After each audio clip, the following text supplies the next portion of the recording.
बाणकृतं शिवस्तोत्रं सौतिरुवाच इदं च कवचं प्रोक्तं स्तोत्रं च शृणु शौनक। मन्त्रराजः कल्पतरुर्वसिष्ठो दत्तवान् पुरा। ॐ नमः शिवाय। बाणासुर उवाच वन्दे सुराणां सारं च सुरेशं नीललोहितं योगीश्वरं योगबीजं योगिनां च गुरोर्गुरुं ज्ञानानन्दं ज्ञानरूपं ज्ञानबीजं सनातनं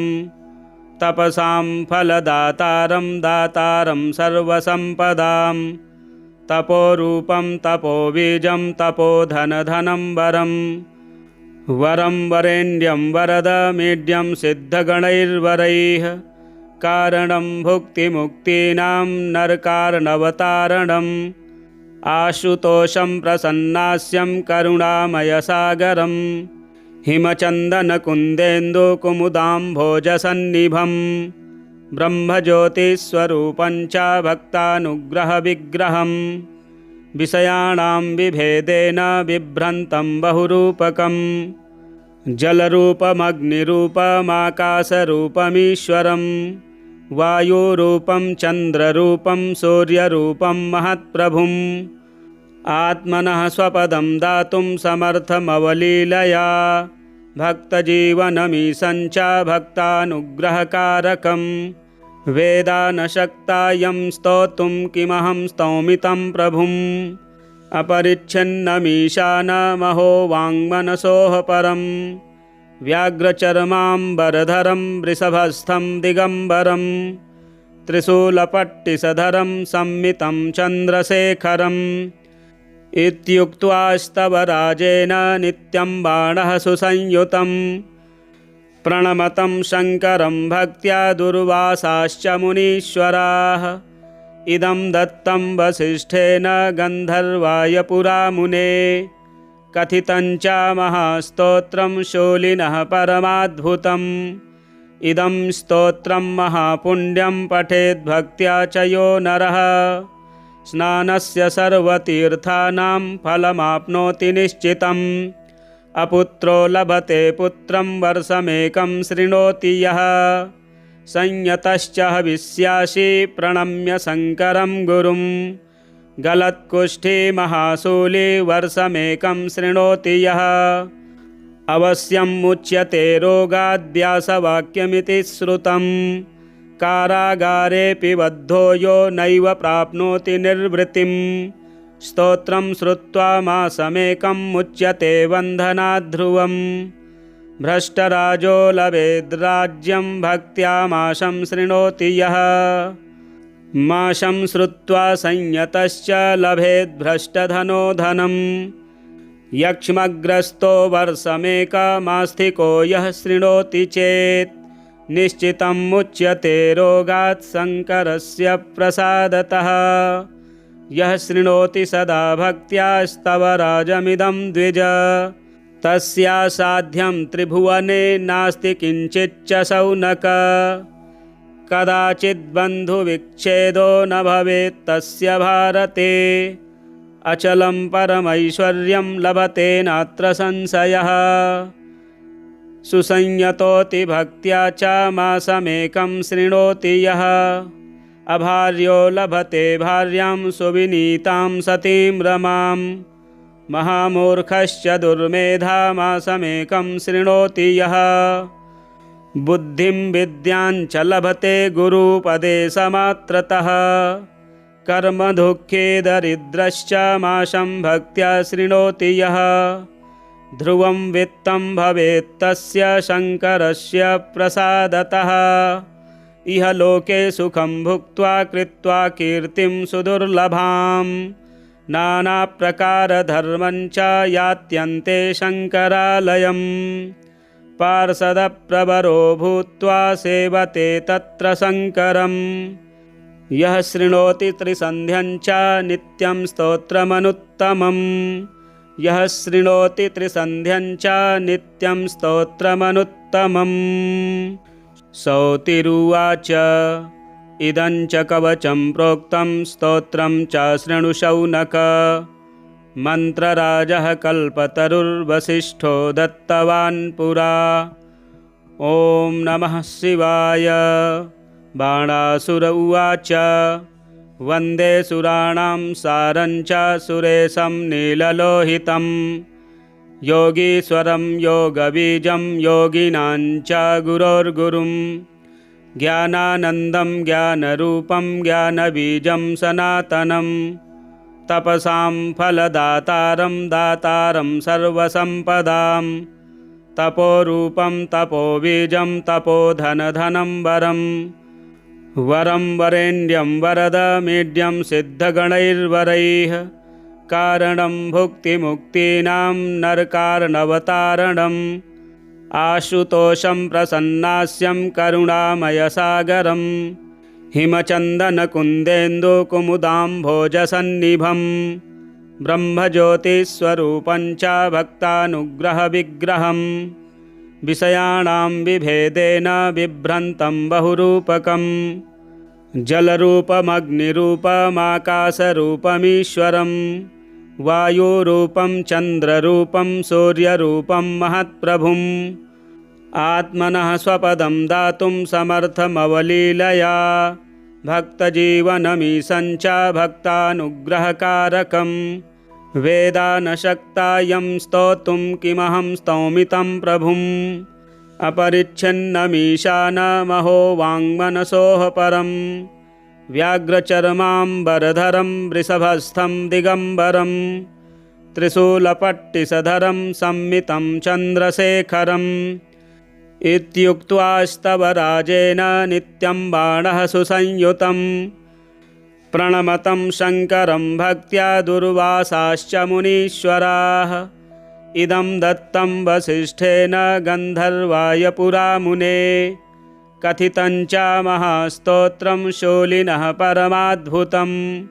इदं स्तोत्रं महापुण्यं पठेद्भक्त्या च यो नरः। स्नानस्य सर्वतीर्थानां फलमाप्नोति निश्चितम्।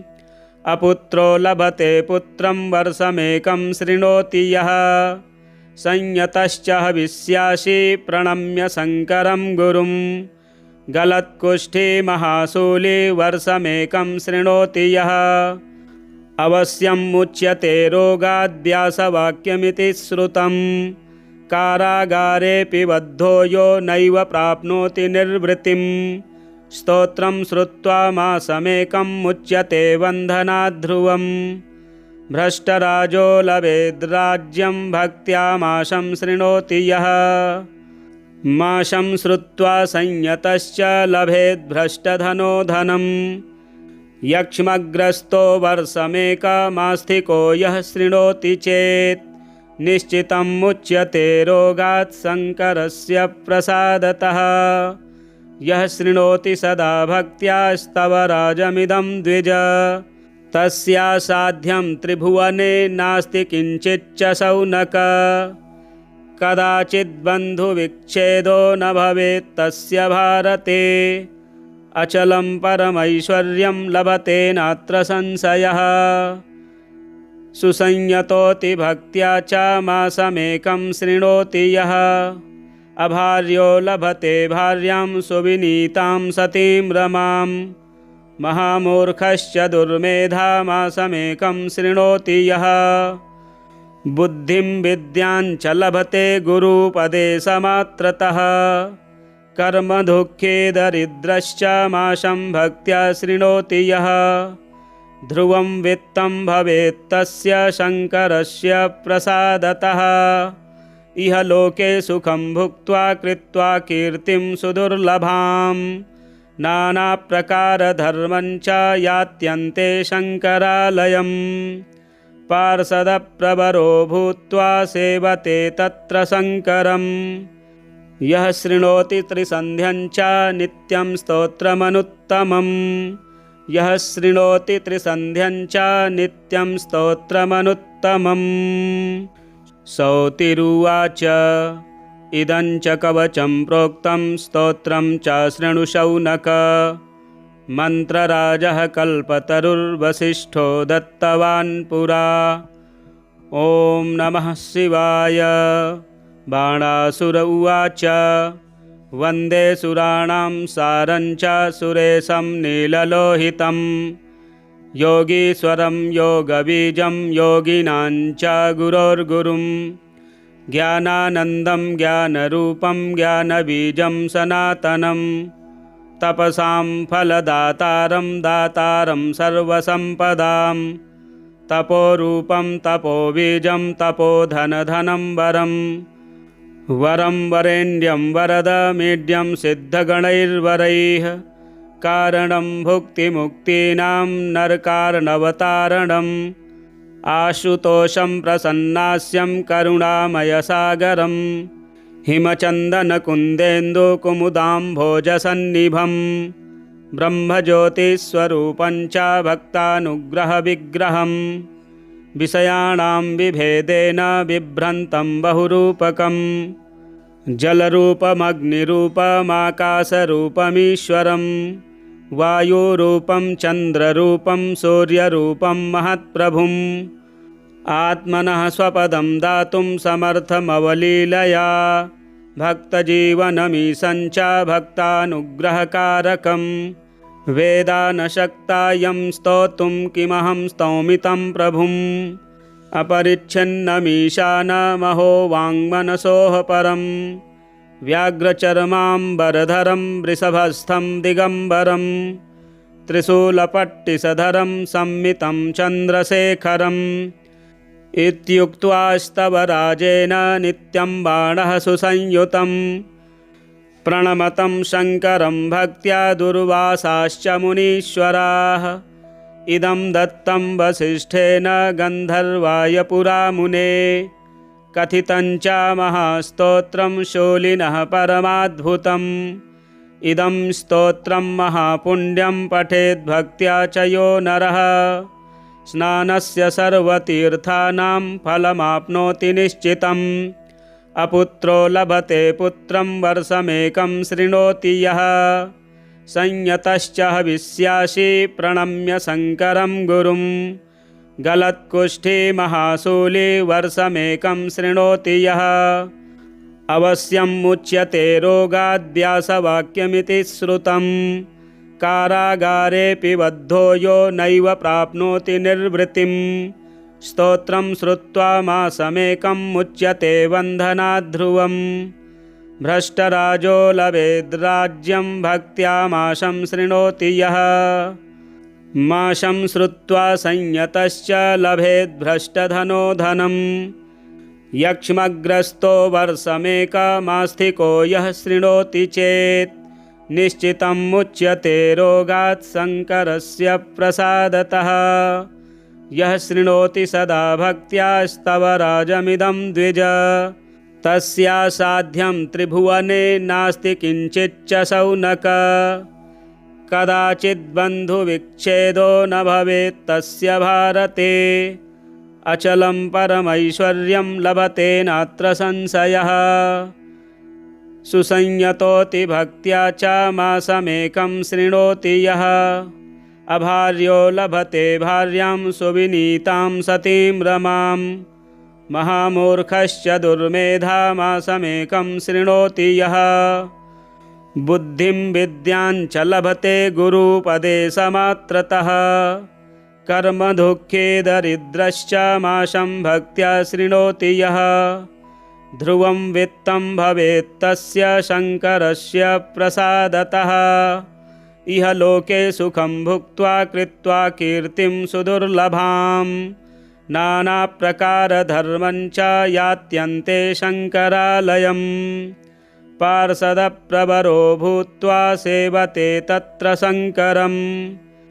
यः शृणोति त्रिसन्ध्यं च नित्यं स्तोत्रमनुत्तमम् यः शृणोति त्रिसन्ध्यं च नित्यं स्तोत्रमनुत्तमम्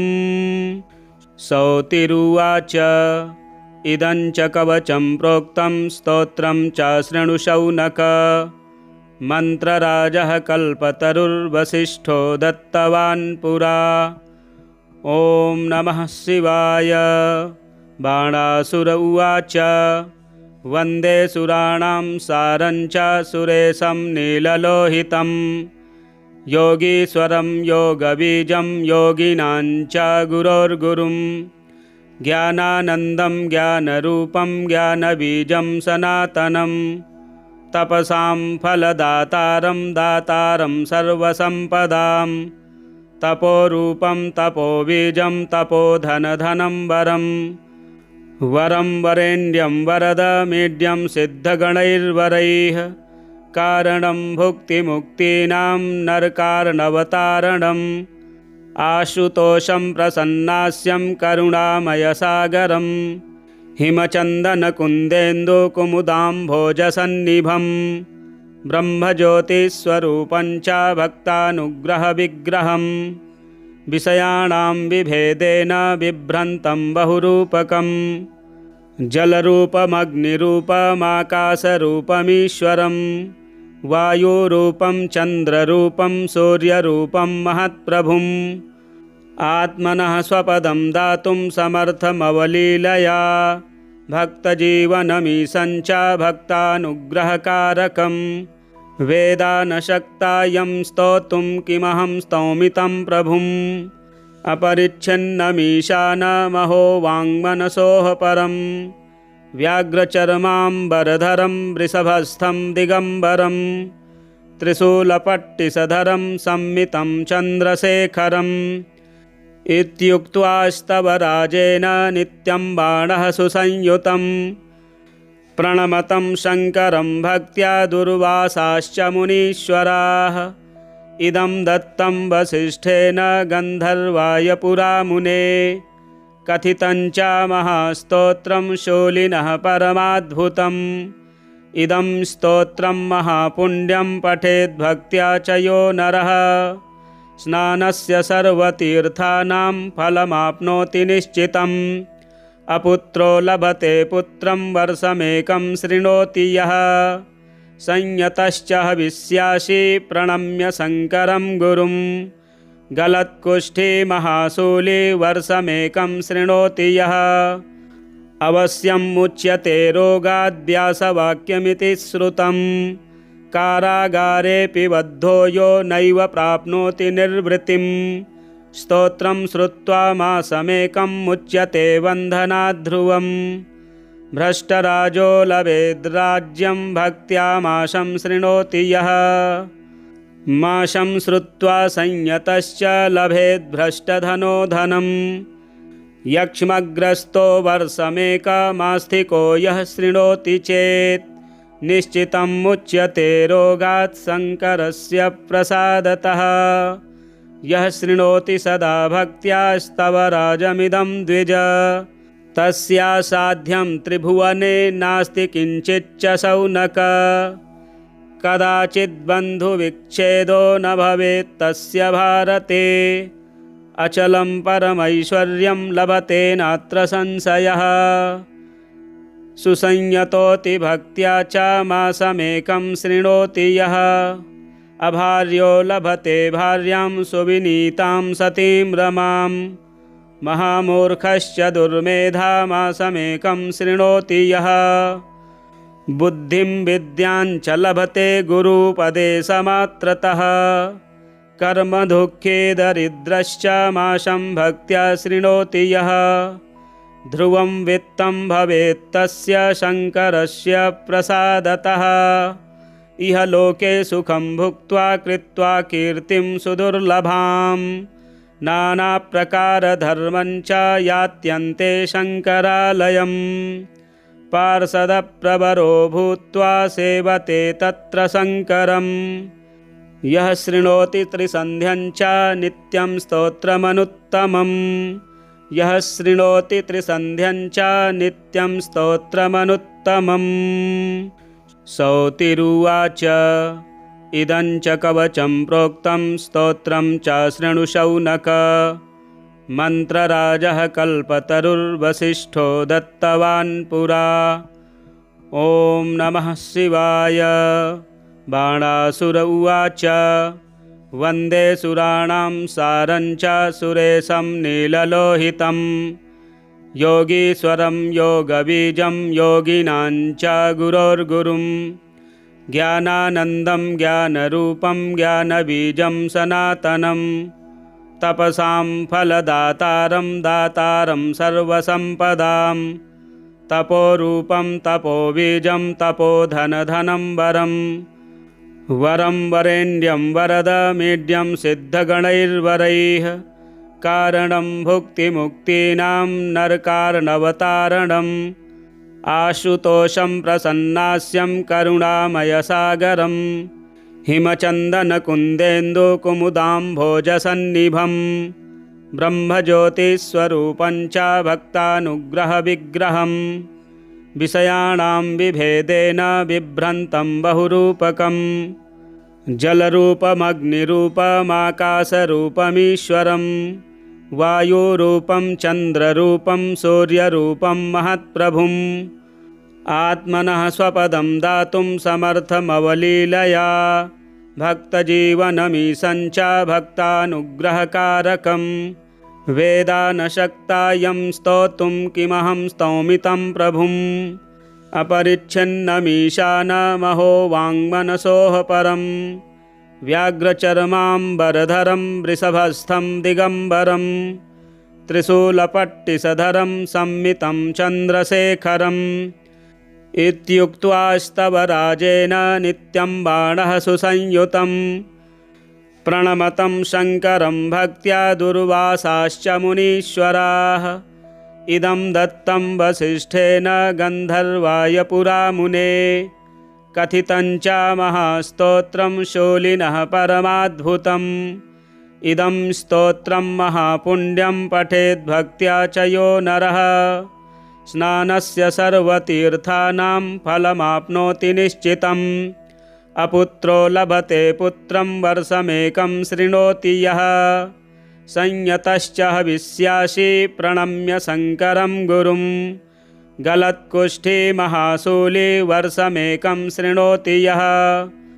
अवश्यं मुच्यते रोगाद्व्यासवाक्यमिति श्रुतं कारागारेऽपि बद्धो यो नैव प्राप्नोति निर्वृतिं स्तोत्रं श्रुत्वा मासमेकं मुच्यते बन्धनाद्ध्रुवम् भ्रष्टराजो लभेद्राज्यं भक्त्या माशं शृणोति यः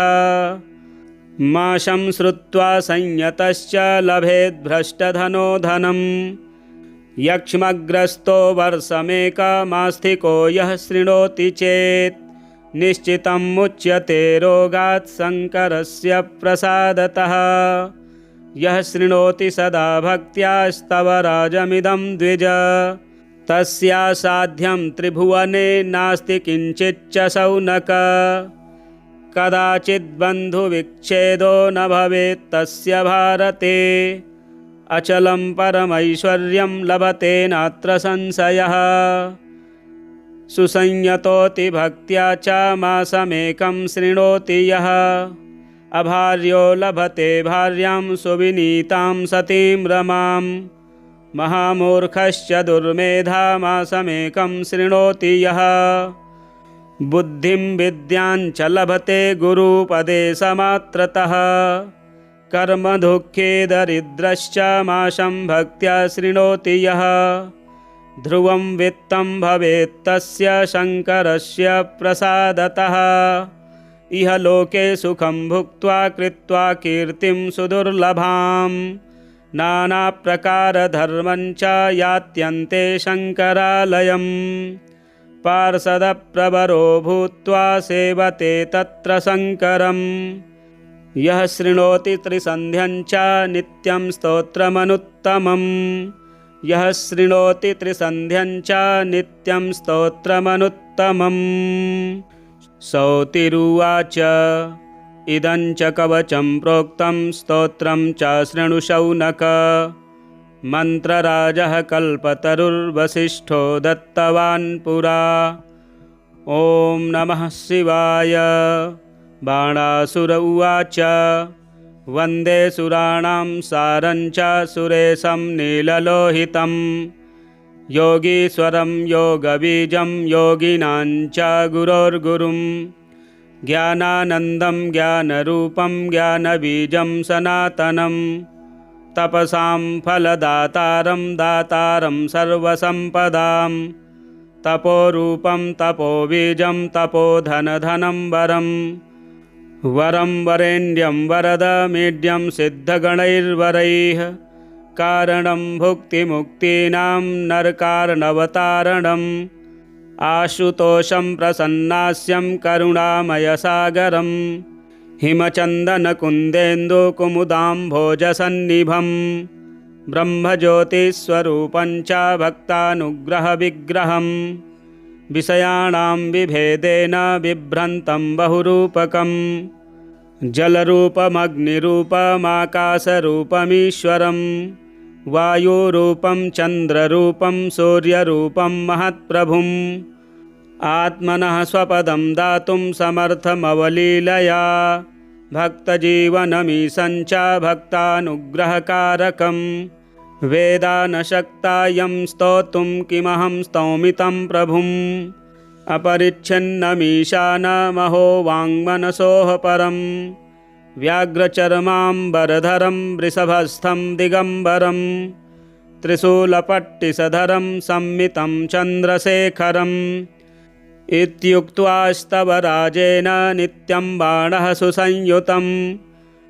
प्रणमतं शङ्करं भक्त्या दुर्वासाश्च मुनीश्वराः इदं दत्तं वसिष्ठेन गन्धर्वाय पुरा मुने कथितं च महास्तोत्रं शूलिनः परमाद्भुतम् इदं स्तोत्रं महापुण्यं पठेद्भक्त्या च यो नरः स्नानस्य सर्वतीर्थानां फलमाप्नोति निश्चितम् अपुत्रो लभते पुत्रं वर्षमेकं शृणोति यः संयतश्च हविष्यासि प्रणम्य शङ्करं गुरुं गलत्कुष्ठी महाशूली वर्षमेकं शृणोति यः अवश्यं मुच्यते रोगाद्व्यासवाक्यमिति श्रुतं कारागारेऽपि बद्धो यो नैव प्राप्नोति निर्वृतिं स्तोत्रं श्रुत्वा मासमेकं मुच्यते बन्धनाद्ध्रुवम् भ्रष्टराजो लभेद्राज्यं भक्त्या माशं शृणोति यः माशं श्रुत्वा संयतश्च लभेद्भ्रष्टधनो धनम् यक्ष्मग्रस्तो वर्षमेकमास्तिको यः शृणोति चेत् निश्चितं मुच्यते रोगात् शङ्करस्य प्रसादतः यः शृणोति सदा भक्त्या स्तवराजमिदं द्विज तस्यासाध्यं त्रिभुवने नास्ति किञ्चिच्च शौनक कदाचिद्बन्धुविच्छेदो न भवेत् तस्य भारते अचलं परमैश्वर्यं लभते नात्र संशयः सुसंयतोति भक्त्या च मासमेकं शृणोति यः अभार्यो लभते भार्यां सुविनीतां सतीं रमां महामूर्खश्च दुर्मेधा मासमेकं शृणोति यः बुद्धिं विद्यां च लभते गुरुपदेशमात्रतः कर्मदुःखे दरिद्रश्च माशं भक्त्या शृणोति यः ध्रुवं वित्तं भवेत् तस्य शङ्करस्य प्रसादतः इह लोके सुखं भुक्त्वा कृत्वा कीर्तिं सुदुर्लभां नानाप्रकारधर्मं च यात्यन्ते शङ्करालयं पार्षदप्रवरो भूत्वा सेवते तत्र शङ्करम् यः शृणोति त्रिसन्ध्यं च नित्यं स्तोत्रमनुत्तमम् यः शृणोति त्रिसन्ध्यं च नित्यं स्तोत्रमनुत्तमम् सौतिरुवाच इदं च कवचं प्रोक्तं स्तोत्रं च शृणु शौनक मन्त्रराजः कल्पतरुर्वसिष्ठो दत्तवान् पुरा ॐ नमः शिवाय। बाणासुर उवाच वन्दे सुराणां सारं च सुरेशं नीललोहितं योगीश्वरं योगबीजं योगिनां च गुरोर्गुरुं ज्ञानानन्दं ज्ञानरूपं ज्ञानबीजं सनातनं तपसां फलदातारं दातारं सर्वसम्पदां तपोरूपं तपोबीजं तपोधनधनं वरं वरं वरेण्यं वरदमीड्यं सिद्धगणैर्वरैः कारणं भुक्तिमुक्तीनां नरकार्णवतारणम् आशुतोषं प्रसन्नास्यं करुणामयसागरं हिमचन्दनकुन्देन्दुकुमुदाम्भोजसन्निभं ब्रह्मज्योतिस्वरूपं च भक्तानुग्रहविग्रहं विषयाणां विभेदेन बिभ्रन्तं बहुरूपकं जलरूपमग्निरूपमाकाशरूपमीश्वरं वायुरूपं चन्द्ररूपं सूर्यरूपं महत्प्रभुम् आत्मनः स्वपदं दातुं समर्थमवलीलया भक्तजीवनमीशं च भक्तानुग्रहकारकं वेदा न शक्तायं स्तोतुं किमहं स्तौमि तं प्रभुम् अपरिच्छिन्नमीशानमहो वाङ्मनसोः परं व्याघ्रचर्माम्बरधरं वृषभस्थं दिगम्बरं त्रिशूलपट्टिसधरं संमितं चन्द्रशेखरम् इत्युक्त्वा राजेन नित्यं बाणः सुसंयुतं प्रणमतं शङ्करं भक्त्या दुर्वासाश्च मुनीश्वराः इदं दत्तं वसिष्ठेन गन्धर्वाय पुरा मुने कथितं च महास्तोत्रं शूलिनः परमाद्भुतम् इदं स्तोत्रं महापुण्यं पठेद्भक्त्या च यो नरः स्नानस्य सर्वतीर्थानां फलमाप्नोति निश्चितम् अपुत्रो लभते पुत्रं वर्षमेकं शृणोति यः संयतश्च हविष्यासि प्रणम्य शङ्करं गुरुं गलत्कुष्ठी महाशूली वर्षमेकं शृणोति यः अवश्यं मुच्यते रोगाद्व्यासवाक्यमिति श्रुतं कारागारेऽपि बद्धो यो नैव प्राप्नोति निर्वृतिं स्तोत्रं श्रुत्वा मासमेकं मुच्यते बन्धनाद्ध्रुवम् भ्रष्टराजो लभेद्राज्यं भक्त्या मासं शृणोति यः मासं श्रुत्वा संयतश्च लभेद्भ्रष्टधनो धनं यक्ष्मग्रस्तो वर्षमेकमास्तिको यः शृणोति चेत् निश्चितं मुच्यते रोगात् शङ्करस्य प्रसादतः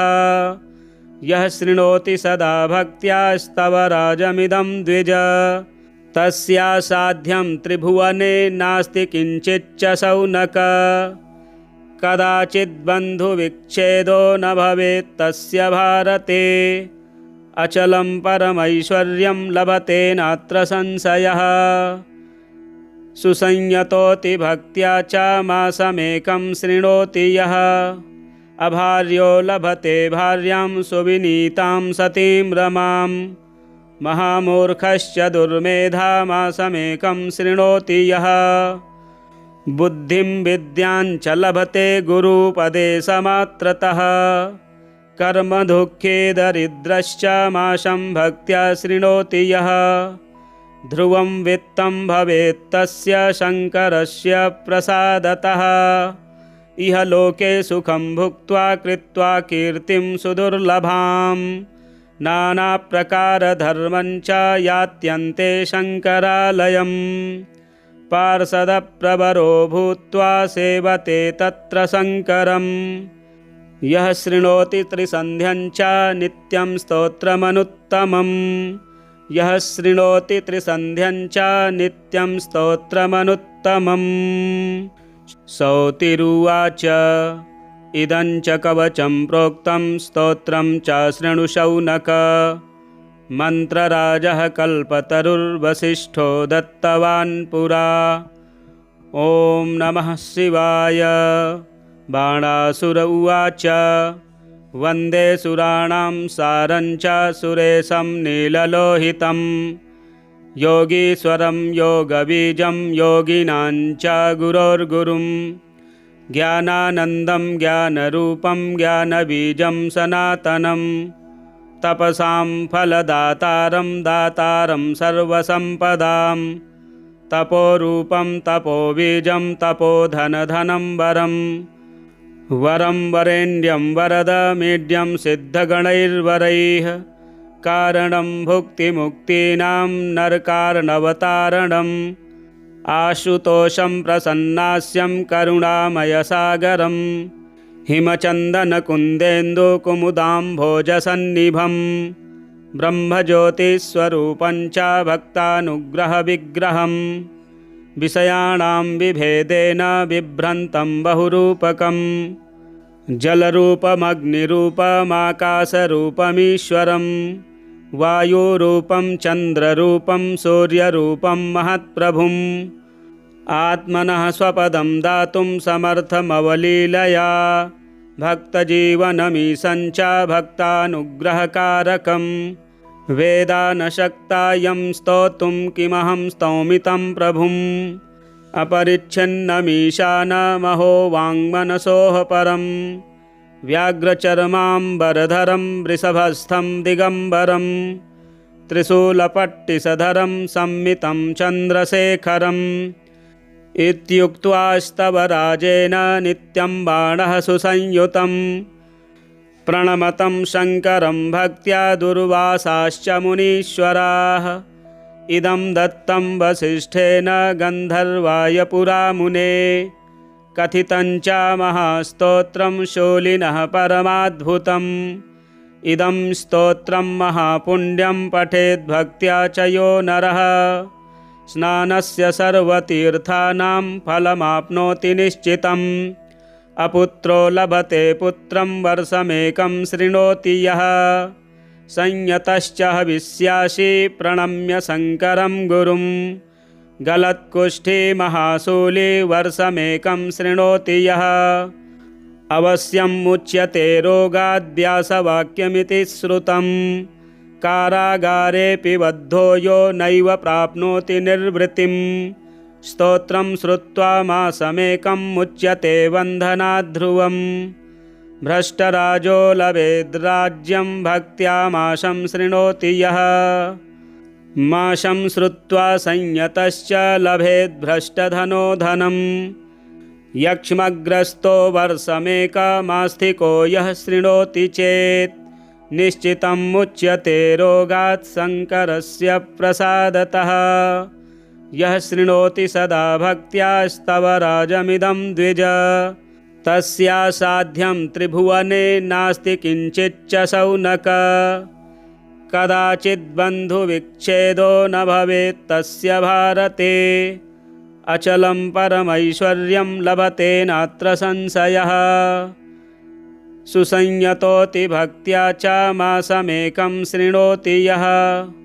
अभार्यो लभते भार्यां सुविनीतां सतीं रमां महामूर्खश्च दुर्मेधा मासमेकं शृणोति यः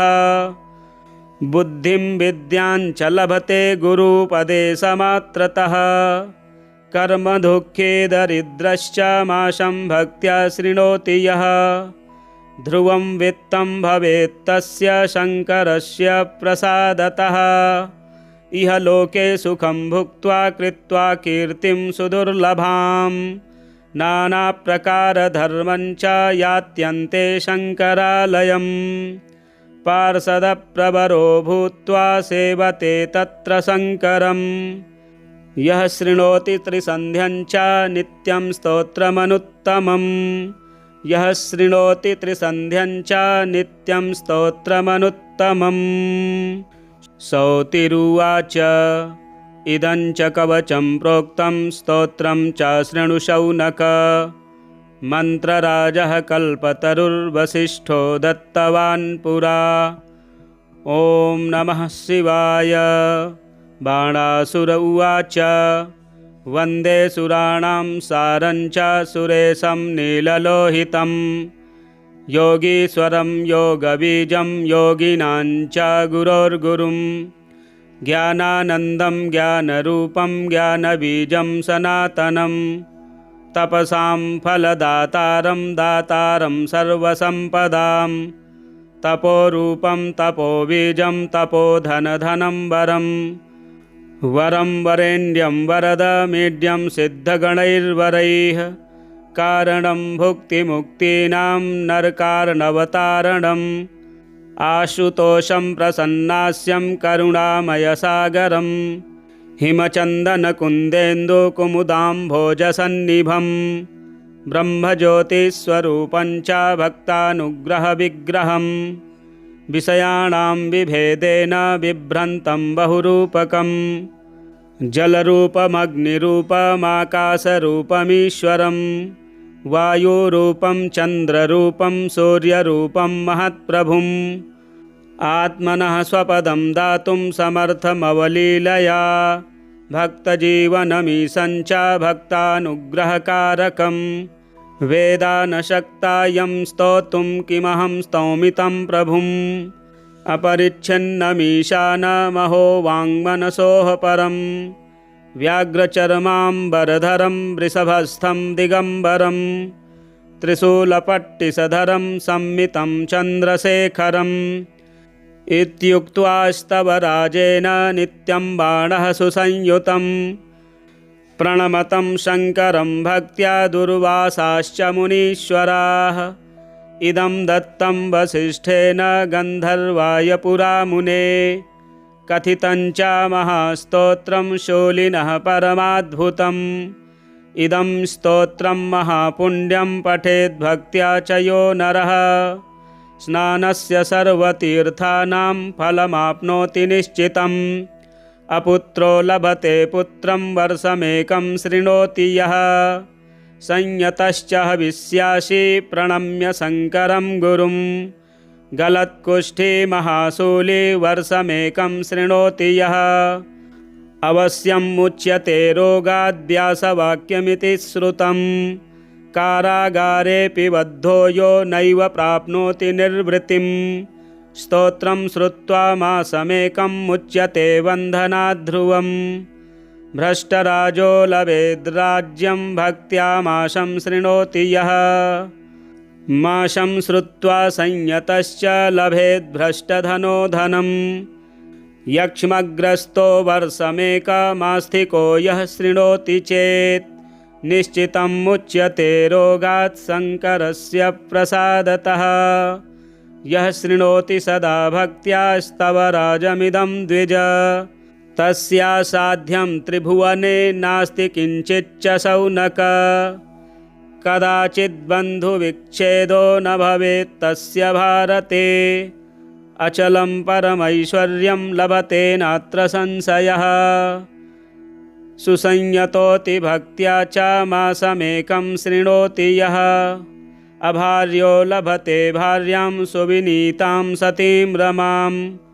महामूर्खश्च दुर्मेधा मासमेकं शृणोति यः बुद्धिं विद्यां च लभते गुरुपदेशमात्रतः कर्मदुःखे दरिद्रश्च मासं भक्त्या शृणोति यः ध्रुवं वित्तं भवेत् तस्य शङ्करस्य प्रसादतः इह लोके सुखं भुक्त्वा कृत्वा कीर्तिं सुदुर्लभां नानाप्रकारधर्मं च यात्यन्ते शङ्करालयम् पार्षदप्रवरो भूत्वा सेवते तत्र शङ्करम्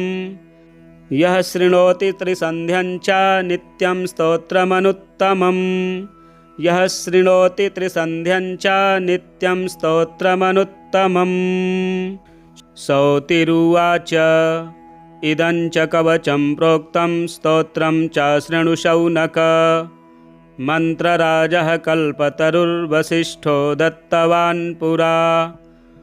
ॐ नमः शिवाय। बाणासुर उवाच वन्दे सुराणां सारं च सुरेशं नीललोहितं योगीश्वरं योगबीजं योगिनां च गुरोर्गुरुं ज्ञानानन्दं ज्ञानरूपं ज्ञानबीजं सनातनं तपसां फलदातारं दातारं सर्वसम्पदां तपोरूपं तपोबीजं तपोधनधनं वरं वरं वरेण्यं वरदमीड्यं सिद्धगणैर्वरैः कारणं भुक्तिमुक्तीनां नरकार्णवतारणम् आशुतोषं प्रसन्नास्यं करुणामयसागरं हिमचन्दनकुन्देन्दुकुमुदाम्भोजसन्निभं ब्रह्मज्योतिस्वरूपं च भक्तानुग्रहविग्रहं विषयाणां विभेदेन बिभ्रन्तं बहुरूपकं जलरूपमग्निरूपमाकाशरूपमीश्वरं वायुरूपं चन्द्ररूपं सूर्यरूपं महत्प्रभुम् आत्मनः स्वपदं दातुं समर्थमवलीलया भक्तजीवनमीशं च भक्तानुग्रहकारकं वेदा न शक्ता यं स्तोतुं किमहं स्तौमि तं प्रभुम् अपरिच्छिन्नमीशानमहो वाङ्मनसोः परं व्याघ्रचर्माम्बरधरं वृषभस्थं दिगम्बरं त्रिशूलपट्टिसधरं संमितं चन्द्रशेखरम् इत्युक्त्वा राजेन नित्यं बाणः सुसंयुतं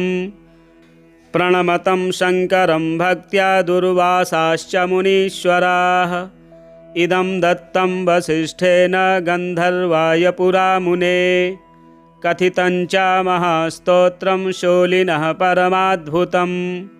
इदं स्तोत्रं महापुण्यं पठेद्भक्त्या च यो नरः स्नानस्य सर्वतीर्थानां फलमाप्नोति निश्चितम् अपुत्रो लभते पुत्रं वर्षमेकं शृणोति यः संयतश्च हविष्यासि प्रणम्य शङ्करं गुरुं गलत्कुष्ठी महाशूली वर्षमेकं शृणोति यः अवश्यं मुच्यते रोगाद्व्यासवाक्यमिति श्रुतं कारागारेऽपि बद्धो यो नैव प्राप्नोति निर्वृतिं स्तोत्रं श्रुत्वा मासमेकं मुच्यते बन्धनाद्ध्रुवम् भ्रष्टराजो लभेद्राज्यं भक्त्या मासं शृणोति यः मासं श्रुत्वा संयतश्च लभेद्भ्रष्टधनो धनं यक्ष्मग्रस्तो वर्षमेकमास्तिको यः शृणोति चेत् निश्चितं मुच्यते रोगात् शङ्करस्य प्रसादतः यः शृणोति सदा भक्त्या स्तवराजमिदं द्विज तस्यासाध्यं त्रिभुवने नास्ति किञ्चिच्च शौनक कदाचिद्बन्धुविच्छेदो न भवेत् तस्य भारते अचलं परमैश्वर्यं लभते नात्र संशयः सुसंयतोति भक्त्या च मासमेकं शृणोति यः अभार्यो लभते भार्यां सुविनीतां सतीं रमां महामूर्खश्च दुर्मेधा मासमेकं शृणोति यः बुद्धिं विद्यां च लभते गुरुपदेशमात्रतः कर्मदुःखे दरिद्रश्च मासं भक्त्या शृणोति यः ध्रुवं वित्तं भवेत् तस्य शङ्करस्य प्रसादतः इह लोके सुखं भुक्त्वा कृत्वा कीर्तिं सुदुर्लभां नानाप्रकारधर्मं च यात्यन्ते शङ्करालयम् पार्षदप्रवरो भूत्वा सेवते तत्र शङ्करम् यः शृणोति त्रिसन्ध्यं च नित्यं स्तोत्रमनुत्तमम् यः शृणोति त्रिसन्ध्यं च नित्यं स्तोत्रमनुत्तमम् सौतिरुवाच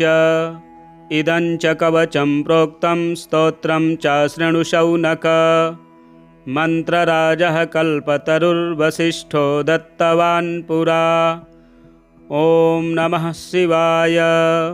बाणासुर उवाच वन्दे सुराणां सारं च सुरेशं नीललोहितं योगीश्वरं योगबीजं योगिनां च गुरोर्गुरुं ज्ञानानन्दं ज्ञानरूपं ज्ञानबीजं सनातनं तपसां फलदातारं दातारं सर्वसम्पदां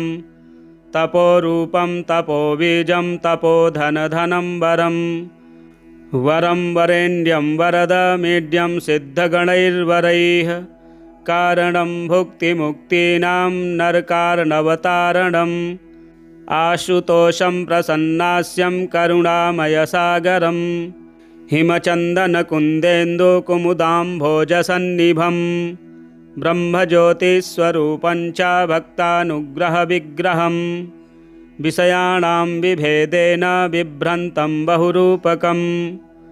जलरूपमग्निरूपमाकाशरूपमीश्वरं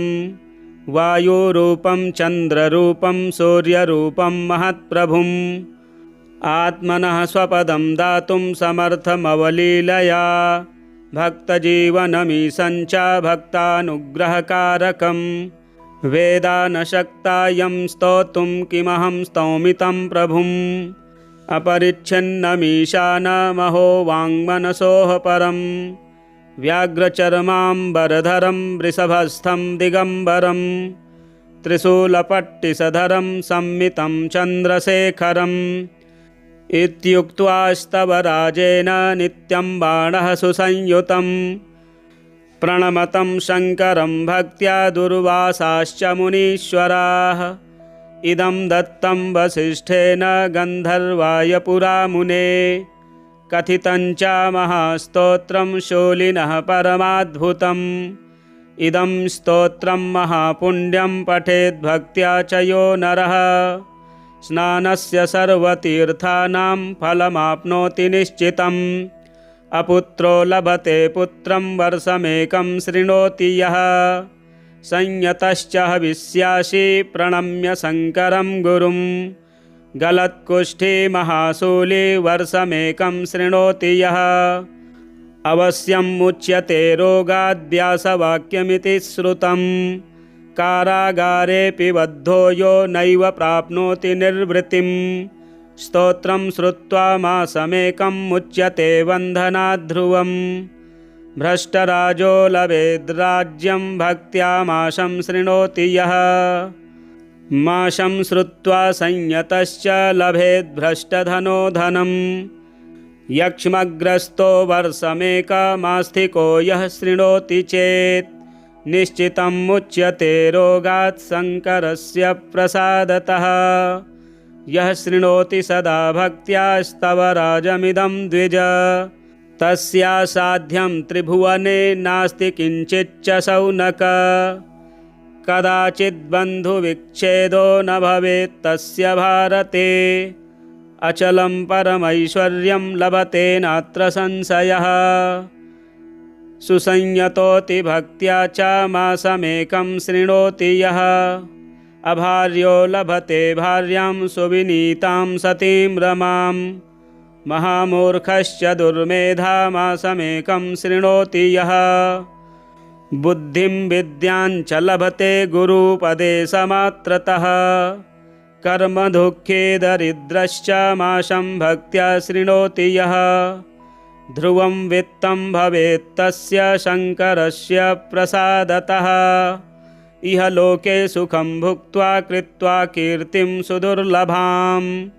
नानाप्रकारधर्मं च यात्यन्ते शङ्करालयम् पार्षदप्रवरो भूत्वा सेवते तत्र शङ्करम् यः शृणोति त्रिसन्ध्यं च नित्यं स्तोत्रमनुत्तमम् यः शृणोति त्रिसन्ध्यं च नित्यं स्तोत्रमनुत्तमम्। श्रीब्रह्मवैवर्ते महापुराणे ब्रह्मखण्डे शौतिशौनकसंवादे स्तवराजोऽयमूनविंशोऽध्यायः। प्रिय मित्रों, आज बुध प्रदोष के दिन भगवान शंकर जी का बाणासुर के द्वारा कहा गया यह स्तोत्र बहुत ही प्रभावशाली है। इस स्तोत्र का पाठ श्रवण करने से सभी प्रकार के दुख, पीड़ा, संकट दूर होते हैं। आप पाठ श्रवण करें। यदि हमारे चैनल में नए हैं तो चैनल को सब्सक्राइब करें, वीडियो शेयर करें, लाइक करें। हर हर महादेव।